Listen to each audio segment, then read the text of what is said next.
Good morning. Welcome to this cycle 4 of our online accelerated postgraduate support program. My name is Professor Tennyson Mokuchini. I am the project leader, and I also am the acting executive dean for the College of Graduate Studies. I will be probably your anchor for much of the support that you will receive over the next upcoming months.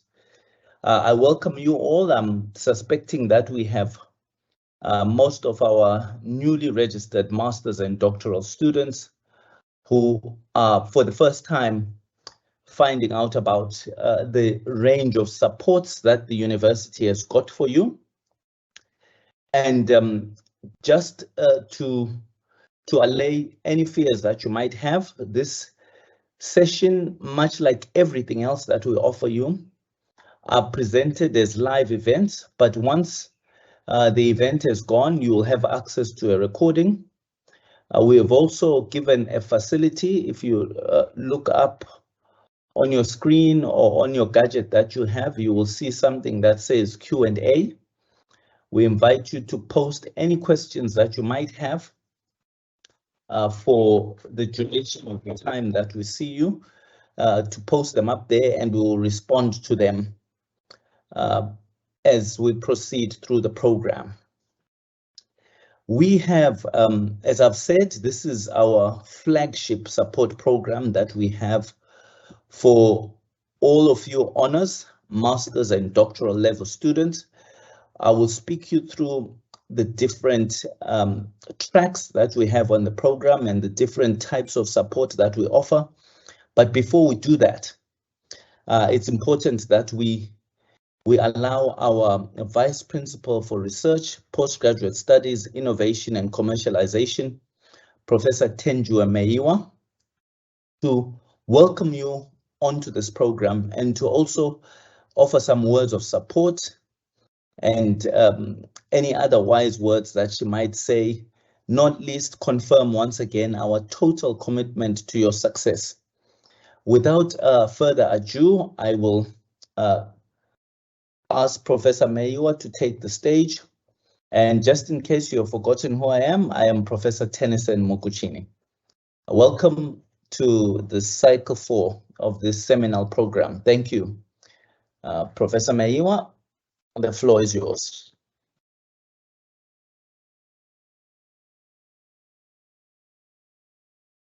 Good morning, and thanks Prof. Mokuchini for ushering me in. And indeed, it's unbelievable that this is now our 4th iteration, should I call it that, of this support program. It was just a few years ago that we started this program. Somehow have to thank COVID for having ushered us into the program. It is for me very heartening to see that we are making the strides that we're making and have made over the past few years. And because of that, we are seeing improvements in the relations with supervisors, with our administrators, without wanting to say we've done any scientific study out of that, but I want to claim success from the program that's been introduced, this accelerated program. As Professor Kuchini has said, for us, we run this program because of your value. Had it not been because of our M&D students, the university would be a different university. From the sustenance point of view to the integrity and reputation that we hold. With the most, in terms of statistics, producing number of doctoral students that walk the graduation stage. Of course, we have a number of challenges that we have to contend with, amongst which were the reasons that we introduced this program to give you as much support as we possibly could. And therefore, for us, it's not just a question of statistics that we want to improve, because we are intent on increasing the number of not just graduate students that we have, but also those that graduate, in particular the M&D students that graduate and make a contribution into the higher education sector and become academics yourself, should you want to be. Therefore, the project is not necessarily about the support for you, but also the knowledge production for the purposes of transforming you to be what we hope we want you to be. And of course, as a university that's responsible to carry the entire country, by just a sheer name, we're University of South Africa. And of course, we're the only international university in the country. We have a responsibility that's been put to us by the National Development Plan. This is a plan that is overseen and managed. It's monitoring and evaluation within the presidency's office, President Cyril Ramaphosa. What this plan expects of the higher education sector, and more so of UNISA, is that we have an accelerated number of doctoral students. And if anything, the hope was that by 2030, which is only 7 years from now, we will have, for every 1 million population, will have 100 people with doctoral degrees. Are we going to meet that? I doubt. You're only 7 years for 2030. But with that said, we are confident that we're making strides, and I must thank Prof. Mkuchini and his team for ensuring that they take on this responsibility very, very seriously. Actually, he seems quite good, I must tell you that, but he was in hospital yesterday and is still on sick leave.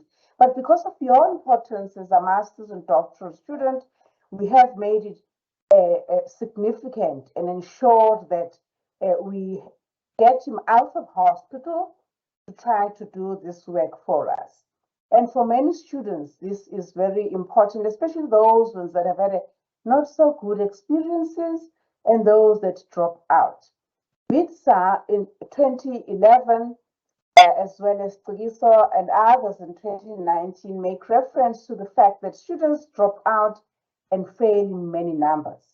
One of the reasons that we have this program is wanting to prevent that kind of failure, is wanting to ensure that the throughput at UNISA is not only brought down in terms of less than ideal, but that it ceases to be a problem. Therefore, the completion versus the attrition rate that we're seeing through this program, we expect it to really have a difference than what we've had in the past. And with this said, we want to, therefore, through this program, we get you to partner us, because we may be doing it as we have done 4 times in the past, but without your partnering us and ensuring that we deliver on what we think is important and adequate and crucial and excellent skills that we skill with you are taken and transferred into your work to ensure that this capacity that we give you address some of the identified problems of the past. Therefore, we are requesting that you make use of this program to the best of your ability, and that those that are not attending right now because of office work demands, that they come back to this YouTube and to these records that we're making for you, to ensure that we respond to some of the concerns that were raised by some of the scholars. For instance, Mapasega and Wilkinson 2005 and Mutula 2009, who have made reference to the fact that inadequate research capacity aside them, poor supervision, inadequate facilities, heavy teaching tools, and having teaching loads, delays in receiving feedback, and no schedules for meetings for supervisors and students have led to a number of challenges that we get to see in terms of throughputs that are not ideal. Somehow making reference is also Mapaseka and Wilkinson to the fact that the relationship between supervisors as well as students tend to be not ideal. And therefore, this program that we are doing again for you is meant to be addressing all such challenges that have been identified scientifically by various scholars. And with these few words, Prof. Mkuchini, I am providing support to the program and to our master's and doctoral students, and saying to you, you are very important to us, you mean a lot, not because you are listening to me and you've had time to do this, but because of the value that from the scientific studies have demonstrated that populations with postgraduate students who have graduated, rather, postgraduate degreed people tend to fare better in terms of having social, cultural, psychological challenges that other population groups or individuals will have had who don't have master's and doctorate degrees. So we are hoping that through this program, you shall ensure that you grab it with all the zest and energy that you have, and come back to the recorded lectures, recorded workshops, and recorded words of encouragement for you to leap you ahead each time, because it's not an easy path. Therefore, with all these words, few that they may be, I wish you well on this program. I wish you well on your master's and doctoral studies, and wish you well with the relationships you shall have with us. My office is the vice principal responsible for your upkeep and well-being, but also the relations that you shall have with the College of Graduate Studies from the administrator's side, all the through to the support that we give through the program that's led by Prof. Mkuchini. Thank you, Siyabonga. Goodbye. Have a good one. I'm sorry I have to leave because of other responsibilities. I wish you well. Thank you.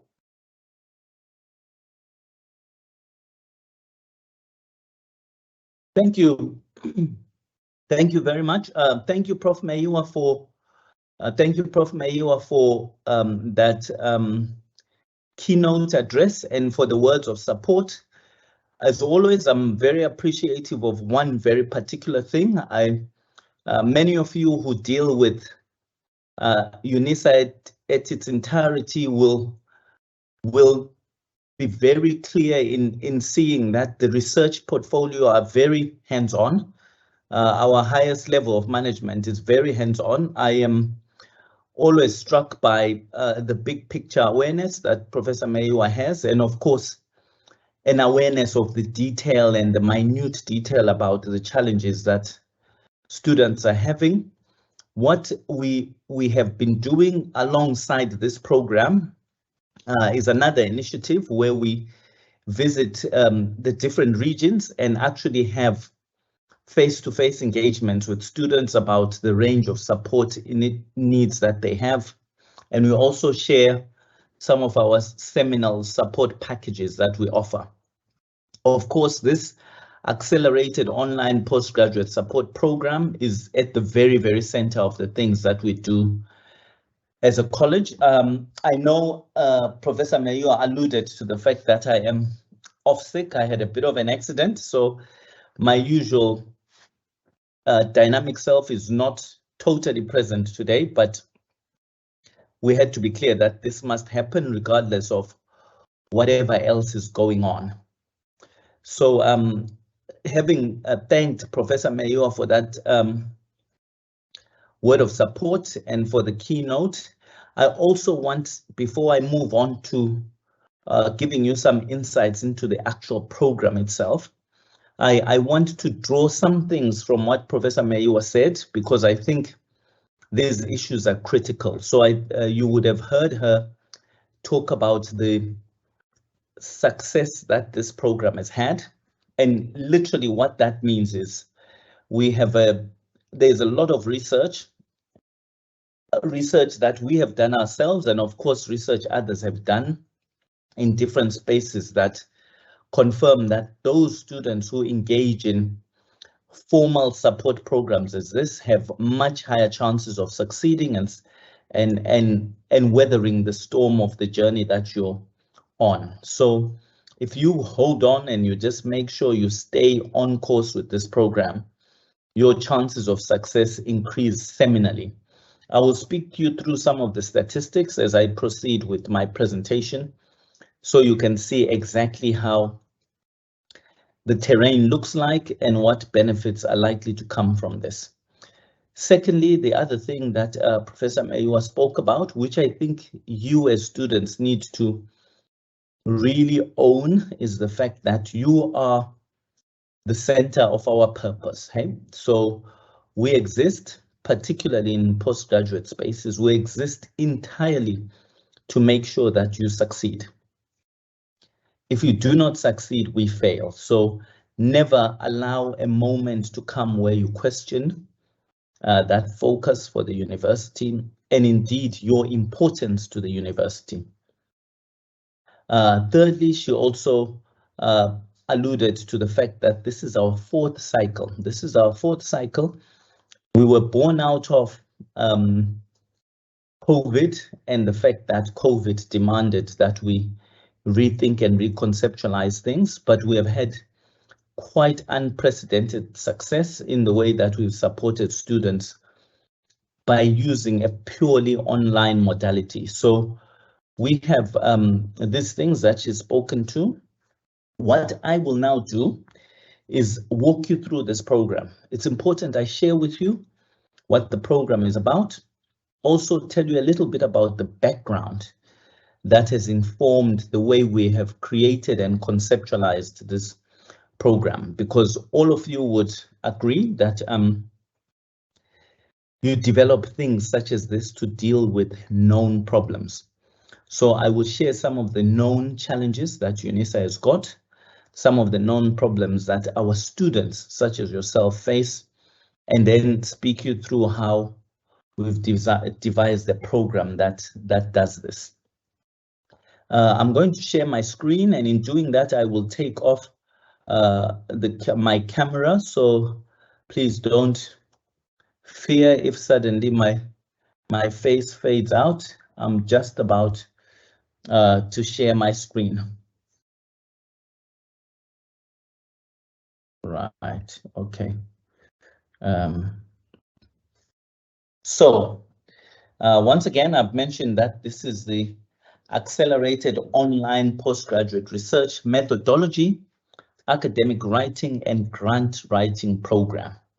So we've specified some of the things we do on there. Needless to say, the program has expanded over time. It is, as I've said, an initiative of the Research, Postgraduate Studies, Innovation and Commercialization Portfolio, which is overseen by Professor Mayiwa, as indicated earlier on. I just need to make sure we have this right. So you've already seen what the program, part of the program, we did the welcoming. We've had Professor Mayiwa's keynote speech. I will, of course, speak you through the framework for the accelerated program that I share with you. Then the last 30 minutes or so, we'll engage questions. I've also included a link which would have been available to you when you got the invitation, and we will make it available to you at different spaces. And this link actually allows you to go to first is a registration link, so you register your interest to be on the program. Secondly, it links you to our academic integrity course, which I will speak to you about as I proceed through this presentation. Now, of course, you design these programs and you do so with an explicit understanding that you are fixing known problems. And I want to share some of the known problems, firstly, so that you are an educated traveler in this journey that you're in. Secondly, if you understand what the pitfalls of postgraduate study look like, you can do things to circumvent them happening to you. So in simple terms, if you know the dangers of the route you're on, you can be extra careful to make sure that you apply energy at the right places so that you don't become victim to these things. Of course, as I've mentioned, COVID-19 really forced us, the university, to rethink everything about how we approach postgraduate studies. Historically, we had quite very hybrid support structures, a little bit of things posted to you, some things that you could access by going to face-to-face tutorials, some things that you could get online. But COVID-19, by its very nature, forced us all to lock ourselves at home. And that forced us to really think of workshop material, course offerings, everything that you could ever need. We have it as a purely online format. We also recognized that, we have students who want to access us at very different times. So this program, when it first began, we took a poll from all the students about the best times of the day to present the first of our sessions. And it turned out that 6 p.m. to 9 p.m. was by far the most popular time. Of course, it matters a little bit, but it doesn't matter entirely because we have created this course as an anytime, anywhere access type of course. So if you miss it when we present it, you are able to come back at any time to access what you've missed. And the access routes are very simple. I mean, we even use things as accessible as YouTube channels and all of that stuff. So it's very, very user-friendly.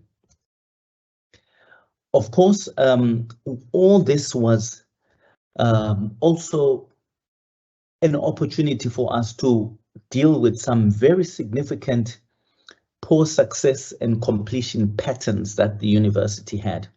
And I want to share some of these things. So we have very significantly reported low readiness rates amongst our students.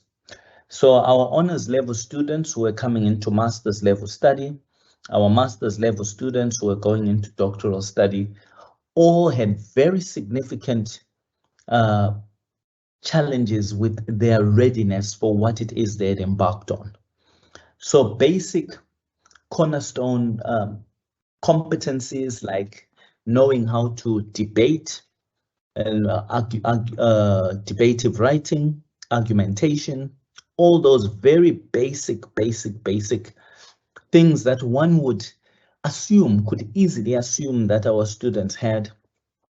We found them being disproportionately present in our students. Things to do with numeracy. So we've got very specific parts of the project that assist you as a student to get up to par with what you are expected to know, the level of operation that you are assumed to have when you join master's and doctoral study. Secondly, as an industry, universities that offer postgraduate studies report anything from 29% to 60% of their students dropping out in the first year. So we know that if anyone is going to fail or drop out, there's a 1 in 3 chance and nearly a 2 in 3 chance that you will drop out in the first year. So you will notice that the program I share with you has got a very heavy emphasis on survival in the first year, making sure that when you begin, we really scaffold your experience so you do very well in the first year. Secondly, along with the same completion rates numbers, we also realized that 73% of our students were failing to complete their proposals within the 12-month period that's designated by the Department for Higher Education and Training as the appropriate time by which a proposal should be finished. So basically, we are discovering that 3 in 4 of our students either do not complete their proposals at all or do so after having taken more than 12 months. This statistic is unacceptable by all accounts. It is something that needs to be fixed. So you will notice that when I share the program that we have, the program specifically targets, it paces you, it makes sure that you are at the right end of this completion timeline that we've specified for you. Thirdly, we have an expectation that students become very competent at what we call higher order research competencies. So the ability to write journal articles, the ability to obtain grants. We found those to be disproportionately low amongst our postgraduate students at the university. As low as 2% of our students are obtaining grants to support their studies, competitive grants that I'm talking about, compared to other universities that have anything up to 40% of their students obtaining grants. So we clearly have a substantive challenge. And the irony with all these things are connected to each other. So if someone can't obtain a grant, then the chances are that they will struggle with some of the requirements that are placed on their table for them to proceed quickly with their study. And as a result, they may not complete things on time. There's an increased rate of them dropping out. So all these things are related to each other, but it was important for us to separate them out. So we have a very targeted program. Then, of course, those of you who are scholars of the progression of the university, you will know that for many years, UNISA was very exceptional at being the sort of university people attend to improve their academic profile. If they're already in employment and they wanted to develop a much better CV for themselves, they would join UNISA, but invariably they were employed. So what we've discovered is, as time has progressed, the makeup and demographic of our student population has changed. We have students who have literally left school, engaged in study, and they come to do master's and doctoral studies as a platform for them to leave the university and go and look for brand new jobs in the fields that they studied. And because this is a new trend, there's typically been an absence in the institutional's focus on your employability. What happens to you? Are you able to turn your project into something commercial? Do you have the graduate attributes that make you a good competitor with other fellow graduates and so forth? So that is part of the context we dealt with. And then, of course, in this entire journey, one of the challenges that we also have had very long, painful engagements over is the issue of supervisory capacity. Basically, the long-held view was that UNISA's numbers of supervisors are inadequate to support the students that they've taken on. So that also has implications on all the other success variables that we've spoken about earlier. Now, with that background, we then came up with this program, and this is what this program is about. And I will share with you this slide here offers some of the, in fact, the entirety of the things that we offer, with the exception of just one element that will be expanded on in the next slide. So remember, I spoke about student readiness, that we found that our students were lacking in some readiness expectations around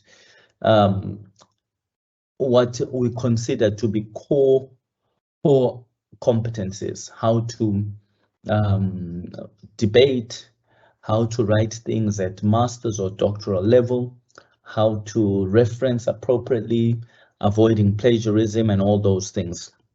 And to deal with that, we have a foundational academic integrity development MOOC. MOOC being a massive open online course that we run. So this course we actually offer to you at the very, very beginning of this program. So you will find that at the last slide that I offer you here has got a link to the MOOC, so you can register for it and start to do things. And it will help you with a lot of these foundational cornerstone competencies that I spoke about. And it takes students vaguely about 3 weeks to do. It's an exceptional groundbreaking offering, which, as I say, deals with those core academic and foundational skills that I've mentioned a number of times now. Secondly, we then have, as part of our support streams, we have 2 streams that are intended to assist those students who are at the proposal development of their studies. Remember, we've identified that this is the place people fall off. So this program offers, we have a master's level proposal development track and also a doctoral proposal development track. We run these for 6 months, and literally every single item that you could ever think about in terms of developing a proposal, we deal with on this program. Everything from refining your topic, problematizing your topic appropriately, how to write a literature review, developing data collection approaches, planning out your sampling strategies, planning out your analysis strategy, how to present your proposal for your specific department. And what I need to do, and I probably need to say this more than once, but I will say it now. So this program you should be thinking about this as an ancillary program. It basically is a top-up of what you receive. You currently will have a supervisor for many of you, and that supervisor supports you with the specific detail of what you need to do to get through the requirements of whatever department you're registered to. But there are many things the supervisor never gets to have the time to afford to be able to do to support you entirely. So in this program, we give you that time. If, say, you have 20 data collection approaches that are available to you, you don't know which one makes sense for your project, we will train you on all the 20 so you can choose the right one. And when you go to your supervisor, you are going there with the right methodology. So we don't replace supervisors, we add to them. I will later on just show you some ways in which we engage with the supervisor. So please don't ever think of this as an alternative to a supervisor. It is an additional support. In the same way that if you were attending a face-to-face university, you would have a supervisor and you would have classes you go to that build you. Think of this as those classes. So apart from the master's level proposal development, things that we run for 6 months long, and by the way, this is open to each and every student at UNISA. So just because you're not doing a proposal or not at master's level does not mean you cannot come. And what I've said to people is really the founding skeletons of research are similar. And the more you attend things, the better you do. Many of those things need to be reinforced because they are brand new concepts for the most part. And for people to survive them, they need to hear it over and over and over and over again. So I recommend that in spite of, even though you find the specific thing that talks to your current place on the journey, do make sure that you do extra things, because all of it adds up to making you a much more competent student. In addition to the proposal level support programs, we have the thesis development and the dissertation development streams. So basically everything that comes after you've done your proposals, from writing your chapters, from guidance on data collection, from guidance on how to develop a pilot, guidance on all sorts of things to do with developing your final piece of work. We have 2 programs that we run for 6 months long, and they are also available to master's students and doctoral students. And once again, they are open to everybody. Then, of course, we have 2 additional pieces of advanced research methodology that we work on, and it's the online academic writing and writing for publication stream and the online grant writing stream. Both these are 3 months long, and they assist you with exactly what they say they do. So we help you to write journal articles in the academic writing stream. We help you to be a competent grants person in the online grant writing initiative. Finally, as students, we have this social entrepreneur cafe, which really is an employment readiness cafe. That's an initiative that we initially developed with the support of a partnership of Facebook Africa. And what this does is it offers a platform for all of you, and this platform is on WhatsApp, for all of you to be trained on self-marketing skills, on how you turn your current research into something much more commercial, how you position yourself, how you write a CV to market yourself, how you expand the reach of your current program so that your project, so that it's marketable. All of these things are right at the very, very center they are at the very, very center of the work that we expect you to become exceptionally competent at. Of course, what also happens is, look, different universities, different times in our progression and different contexts always point us to different priorities. Excuse me. They all point us to different priorities. And in this space at UNISA, there are a number of priorities that we have. And I want to share some of those priorities with you so that when you develop your study focus, you're aware that these are areas that the university particularly promotes, and the university will provide ways of you integrating it into your study. These are priorities that should not, if you are working in field X, you can truly maintain, you can properly maintain that field focus, but you may discover an opportunity to integrate some of the research priorities and also some of the niche areas that the university has identified. So firstly, you will know that is the type of university that we're in. We promote indigenous knowledge systems, Africanization, and decoloniality. And in that respect, we encourage and offer training to students on how they can maximally integrate that type of epistemology or way of thinking into their work. Secondly, we know, and this is proven over and over by different sources of research, that the most complex of society's problems are not mono-subject. They are not mono-subject or monodisciplinary.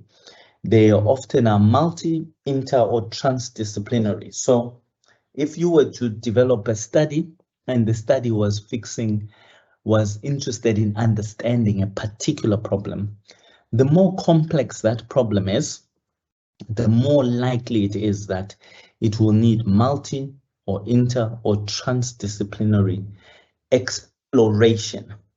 So, and for that, we need to train you on how you as a student can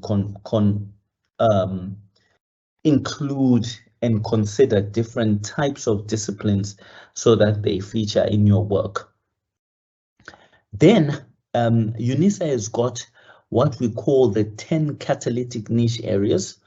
And at the end of this presentation, I've stuck 2 or 3 slides, which are really for viewing and not for me to engage with, but I've included them here so that when we share this engagement, you can, when we share this presentation, you have access to them and you can see why the niche areas are critical.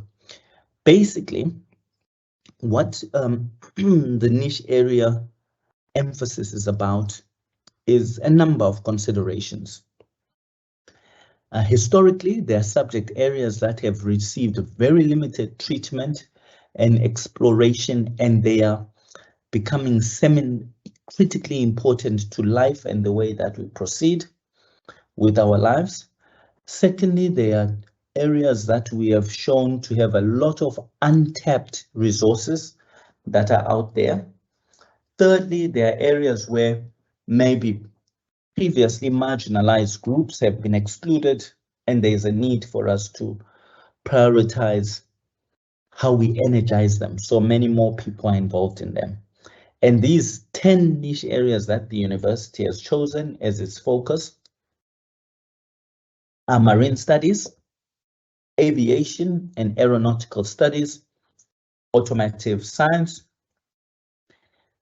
energy studies, space study and the square kilometer array, fourth industrial revolution and digitalization, natural sciences or biotechnological studies, health studies, medicine, feminist, womanist, Bosadi theorizations, student support and co-curricular activities.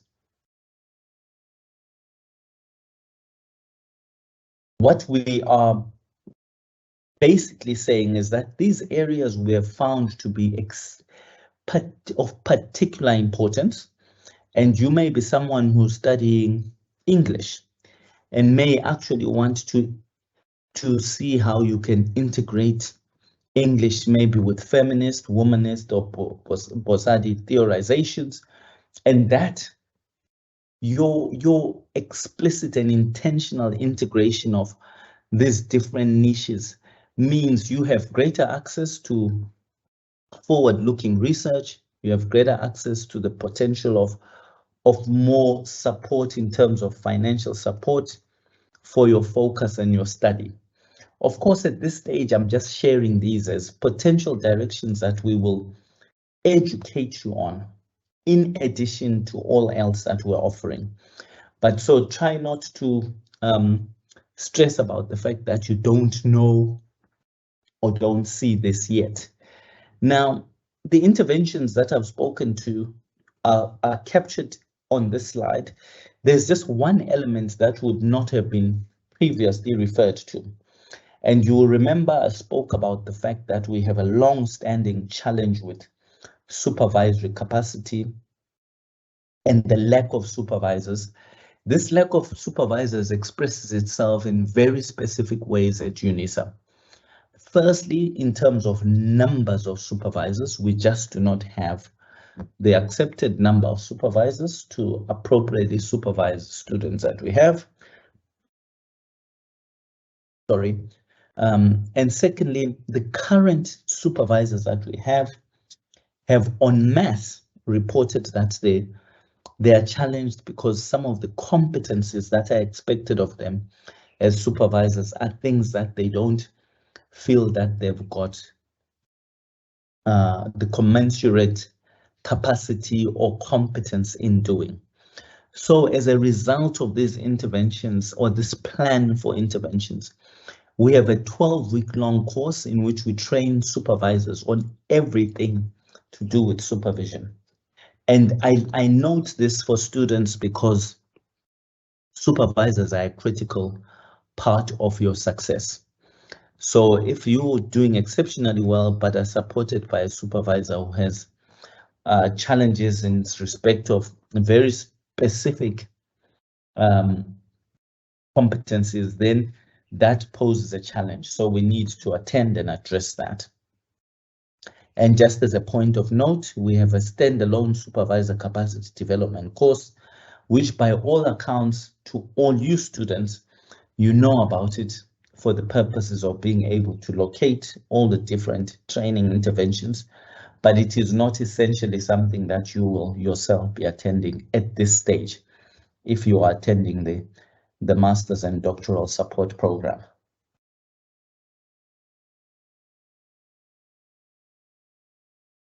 Now, I always get questions about, so how does this project do what it says it does? And we have a number of project delivery options. The first is that we use basically what we call a 3-tier model of providing support. We have the modules. We have 6 modules that I've spoken to you about: support for the doctor, for the proposal, support for writing your dissertation, support for your thesis, and so forth and so forth.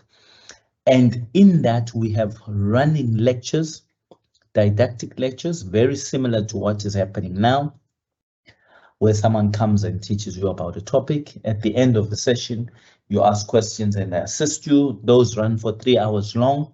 We run them 5 days a week, as close to 365 days of the year as possible. Then the second tier, is we have smaller focus group support clusters that we develop to speak to specified learner support needs. What I'm saying in basic everyday English is that, look, as we work with you as students, we'll ask you a lot of questions to understand your challenges, the things that are dominant things you struggle with. And as we get the right threshold, so if we have students who are saying, look, we struggle with how to debate, we will then develop smaller focus group sessions, which we call blast sessions, that are designed to deal with that specific issue. So students who attend these come only to be taught how to do specific task X and nothing else. And these tend to run in a much more workshop focus, much more hands-on. You as a student might even submit some work for everyone to look at, and we'll look at how we can improve that work and develop it. Then finally, the third tier is this college referrals for specialist one-to-one support. So you will know that the colleges, as I say, you all have supervisors and we run alongside them. But occasionally the supervisor will have a very explicit need that they want us to support them with. So they might say, look, I have been working with student X and he has failed. Him and I, or her and I, have failed to be able to put together a good sound problem statement. I'm referring them to you so you can help them to develop this problem statement. And once we get that referral, we allocate you one of our many. We've got over 25, 30 lecturers associate professors and full professors who are linked to this project, and they will act as critical readers. They will act as tutors to you to assist you with your work so that we can assist you to the level that's required of you. So that's how the project is delivered. Of course, as I've said to you, I put in some slides that speak to the niche areas. And once again, I think I've already spoken to these challenges that exist around the niche areas that we are promoting. We're not promoting them so you give up your primary discipline. We're promoting them so you look for ways of integrating these niches into your subject field. As I've said, I've already mentioned these, so they are quite clear to you. What finally, so as you know, I have told you as much as I can for now about this project and how it runs. If you want to join, we've got a QR scan code thing in front of you, which for all intents and purposes, you should be able, if you've got one of these smartphones, if you go onto your screen and you focus on this appropriately, it should give you the option to click onto it. And once you have that, once you've clicked onto it, it should take you onto the registration for your course.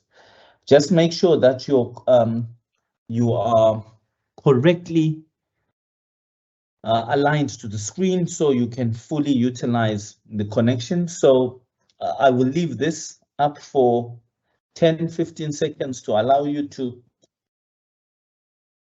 have a look at it. As I say, we're circulating this document to everybody who attended.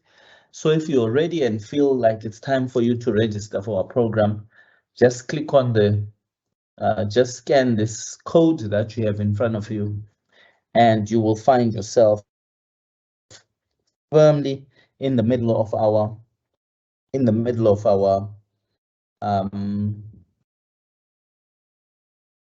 entry-level registration document that has to be completed. With that said, I will take us to the very last slide. We've got, please take note. As I've said, I am the project leader. I'm supported by a very competent team of administrative geniuses, everything from people who oversee the administration of this program, who respond to your queries, who give IT support, people who direct you to different sources of support and all sorts of things. And if you email that postgraduate support program, pgsp@unisa.ac.za, we will assist you with anything that relates to your master's and doctoral journey as far as research competencies is concerned. I say that because many a time people will recognize that we are very responsive and they will start to email us about things that are outside of our purview. As I say, we are a support to the mainframe, but we are not the mainframe.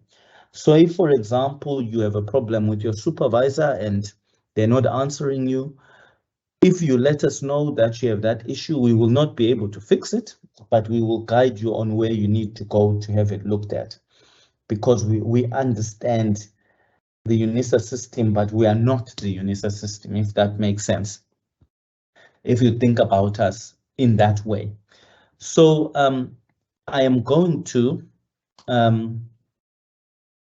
stop presenting for a short while and revert back to the screen in the hope that I can now entertain and engage with questions which I believe are on the Q&A that I'm trying to access roundabout now. I don't know why this happens. I sometimes have the occasional problem of, okay. All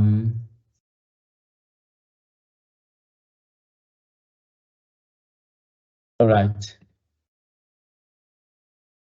Folks, I am trying to Okay, I've managed to get onto the Q&A. I am trying to get the Q&A function opened up so I can see some of the questions. To my team, please assist me. I'm clicking on it, and for some reason, it's not coming on. Let's see what. Okay.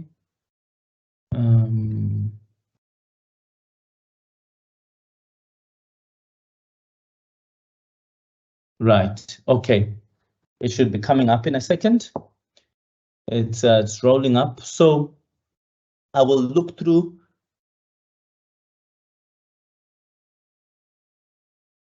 Right. Okay. We've noted one of the course applicants has indicated that the application for the program is not currently working. Folks, I shared that QR link on the presentation. I will make that available once again if there's a need for it, but I'm sure that we can share this. Then there's a question about whether this is free or not. Look, we are committed 100% to open access, and we'll open the doors without restriction. The course is free.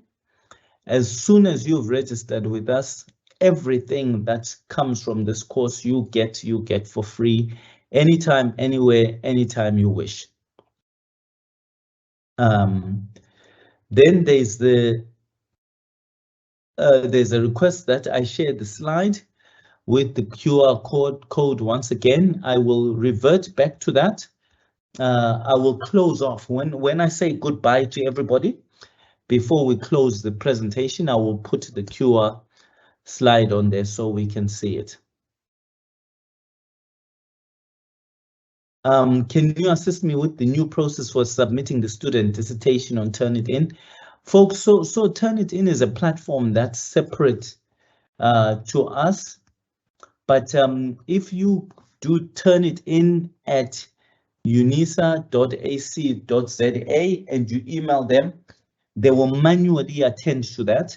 We've had quite a number of challenges, and the challenges are we upgraded, UNISA upgraded its contract with Turnitin, and we now have a platform-based format. So people would ordinarily log on to Moodle, then from there they are able to get on. But the Moodle interface has currently been a challenge. So those students who are at the point of submitting, we ask them to go to Turnitin at unisa.ac.za to specifically share their challenge, and then someone will manually help you through the process. Thank you for sharing the info about the niche areas. Is there specific funding for students who would like to pursue their research in those areas of specialization? So folks, the university itself identify those niches because we have a lot of grants that go unused in that space. So when you attend the program, we will direct you to those grants and you'll be able to make use of them. But there are areas that have a lot of funding. We don't give you funding because you've threatened to study the field. You have to come up with a proposal and submit it to the grant space. But if you've done it with us, with our support, chances are you'll be safe. Can you please send a link which we can click on, alternative to the QR? Then there's thank you for the info today. May I send an email to you about finding an aviation supervisor? So colleagues, remember I've said that this program, or students, this program supports the colleges that you're registered to. So if you're registered to a specific college, then that college has a postgraduate office which would assist you with an aviation supervisor. And if they have a specific need from us, they will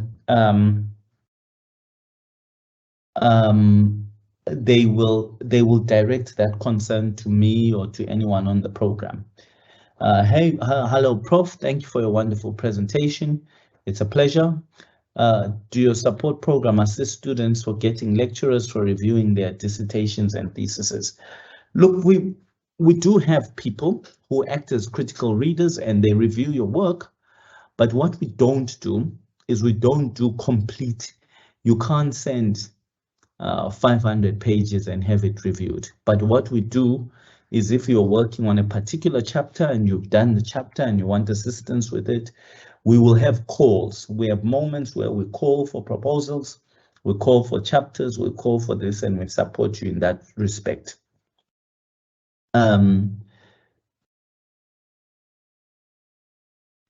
Then there's a question that says, I'm an honors student applying for a master's degree. Our master's admission application requires a research proposal.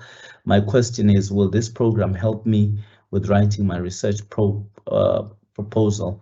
The answer is a definite yes, it will, without question. It will absolutely do that. We do an exceptional job. Look, last year we had a 75% success rate with people that we assisted, and this is from a 16%, 17% success rate that may exist for some. So there's really quite a lot of exceptional support that you get on this program, but the issue is to stick with it and stay focused. Don't let it go. Right, I'm just going to scroll down and see if I've missed anything.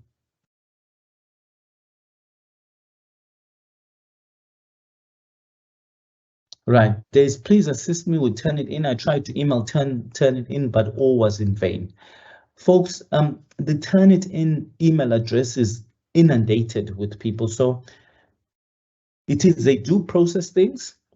They just have a backlog, and that backlog has to do with the fact that they will find out which students are submitting final examined pieces of work, and they'll deal with them and they'll get to you.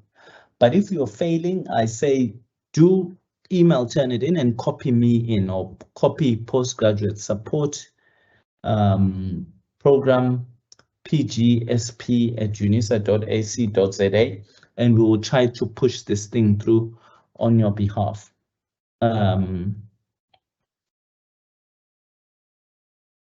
Someone's asked, thank you for the presentation. Does the university provide a statistician service? If so, how do I get hold of them? Kedibone, the way that we work with this is we do have a statistician, but actually this program is premised on a different way of dealing with this. In high pedigree universities, the idea is to train you to be a statistician for your work, so that when you walk around carrying your master's or doctoral piece of work and you say it's mine, it really is yours. So we have sessions that train you, but we do have access to a statistician. I personally recommend against that. I myself am a biostatistician by background, and there's nothing statistical that's outside of your reach, but you have to learn it. And the issue is if you delegate it or outsource it to someone else, later on when we ask you to explain how you got what you got and all those things, it becomes a rather clumsy engagement. So I think, yeah. So how can we apply for funding? Is there differentiated thematic areas? So folks, with this program, I mean, a lot of this we will coach you as time goes on, but the way funding happens, so there is the traditional bursary system, but that bursary system works if someone has a proposal that's accepted and has been approved by the university, you and your supervisor apply for a bursary. 99% of the times you will get it. But when you want extra things, then you need to have industry knowledge, and that course on grant writing that we spoke to you about will give you that industry knowledge about where you apply and go into to get funding. So can we register on this for this project on Moodle? No, you register for this project through here. I sent the link, I will send it again. Is every discipline or college represented in this support program? Look, we represent research as a totality. I, for one, have supervised in excess of 50 PhD students, hundreds of master's students, and have supported thousands on this program. So there's nothing that will come our way which we have not met. We utilize facilitators from different fields, so we represent that.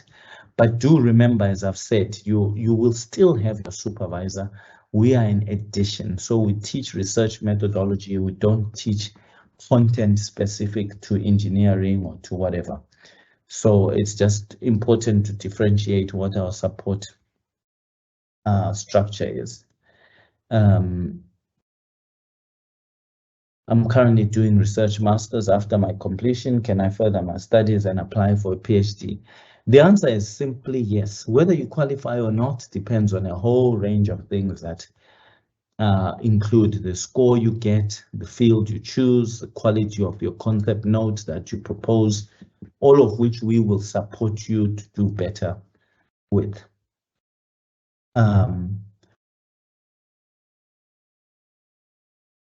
Some of us have already started and in the middle of our master's proposals, and we already have the due date.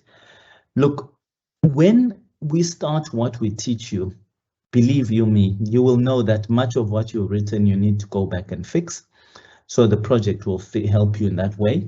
We have had people who are 2 weeks away from submitting their final thesis or dissertation, and they hear some seminal things that we share and they go and change, all for the better. So it's never too late to correct something as long as it's not left your hand. As I've said, we have a method for, there are times in the project where we call on people to submit their work, and our critical reviewers will read it and give you feedback and so forth.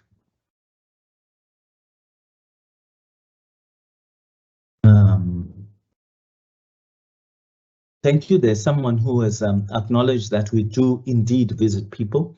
Idris, I think we saw each other in Polokwane.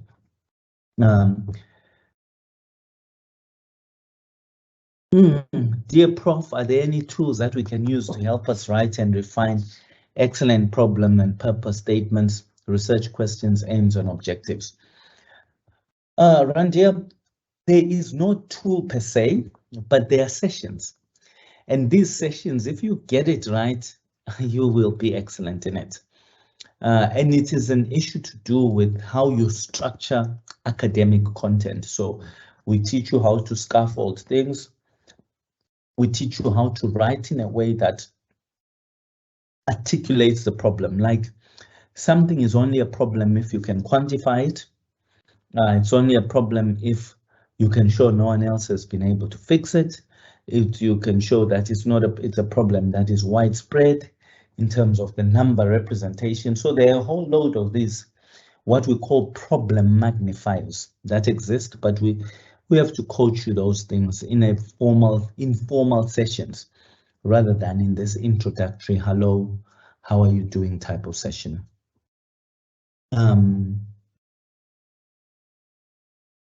Yes, okay. I see Priscilla has guided me to getting better and making sure I'm energized. Yes, folks, I think we'll be good. Thank you very much for that positive message. I am now paging through what I have. There's a request for us to upload videos of writing good research proposals. Yes, so can I say, Tabo, today we are launching the program, so everything that would normally be launched has not been launched until after the session. So a lot of the things that appear not populated require you to register and so forth, and we start. So today we start. I know it's somewhat late, but the reason we started in May is actually not, it's connected to UNISA's last day of registration. So students last registered on the 31st of April or 30th of April. And on that date, we began then to send out invitations for this event. recommendations of books or websites. Folks, we will do all this in the sessions. Hey, today it's just, hi, how are you? This is what we offer to you. One thing I can tell you, and I will tell you this without resistance, is that there are no microwave masters or doctoral degrees. You have to feel the journey. You have to feel every single inch of the painful process, because it is that which develops you. So our program walks you through each of that. But I know often people will have burning questions. So what happens after this? And this is what happens after this is that we will share with you. We will email you with registration, of course, registration access. And once you've got that registration access, you will be able to register, and then you start to access many of the provisions that we've spoken about. And once again, I promise that before all is done, I will share with you the QR scan code. So I've put it up and hope that you'll be able to access this. But do remember, the same means by which we invited you will be the same means that we will also send a link for you to register. So if we found you, we will find you again to register. Right, folks, I have looked at and responded to all the questions.